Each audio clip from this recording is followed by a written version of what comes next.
पहले कर्तव्य के तहत आर्थिक विकास में तेजी लाने और इसे बनाए रखने के लिए हमारे पहले कर्तव्य के अंतर्गत मैं 6 क्षेत्रों में पहलों का प्रस्ताव करती हूं।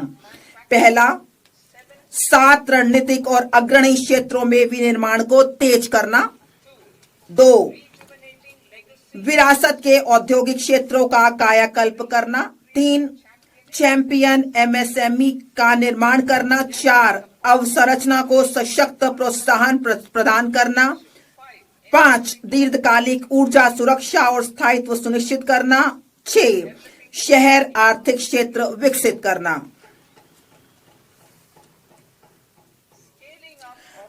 रणनीतिक और अग्रणी क्षेत्रों में निर्माण को तेज करना। बायोफार्मा शक्ति मतलब ज्ञान, प्रौद्योगिकी एवं नवाचार के माध्यम से स्वास्थ्य सेवा के लिए रणनीति।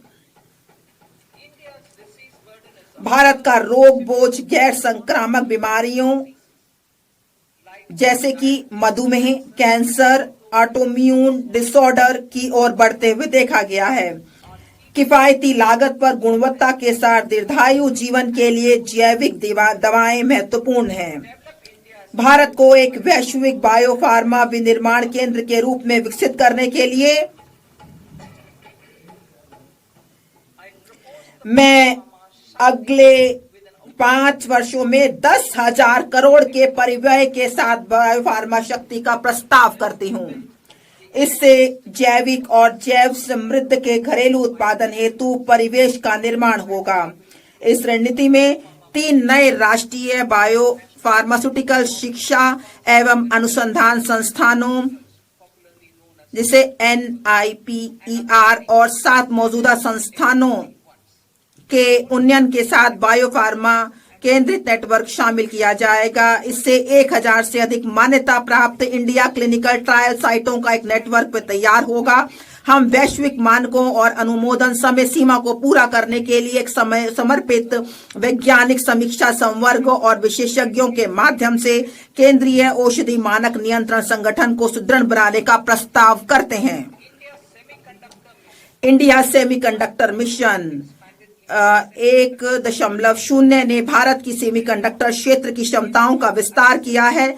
इससे आगे बढ़ते हुए हम उपकरण और सामग्रियों के उत्पादन, पूर्ण सुसज्जित भारतीय आईपी डिजाइन तथा आपूर्ति श्रृंखलाओं को मजबूत करने के लिए ISM 2.0 का शुभारंभ करेंगे।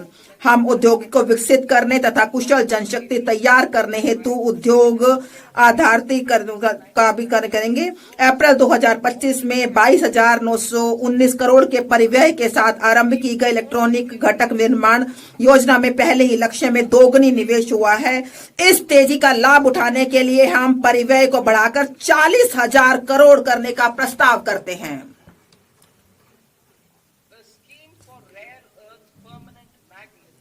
नवंबर 2025 में rare earth permanent magnet scheme आरंभ की गई थी। अब हम खनन, प्रसंस्करण, अनुसंधान और विनिर्माण को बढ़ावा देने के लिए समर्पित दुर्लभ खनिज कॉरिडोर स्थापित करने हेतु खनिज संपन्न राज्यों ओडिशा, केरल, आंध्र प्रदेश और तमिलनाडु की सहायता करने का प्रस्ताव करते हैं। घरेलू रासायनिक उत्पादन बढ़ाने और निर्यात निर्भरता कम करने के लिए हम क्लस्टर आधारित प्लग एंड प्ले मॉडल के आधार पर एक चुनौती मार्ग के माध्यम से 3 समर्पित रासायनिक पार्कों की स्थापना में राज्यों की मदद के लिए एक योजना का शुभारंभ करेंगे।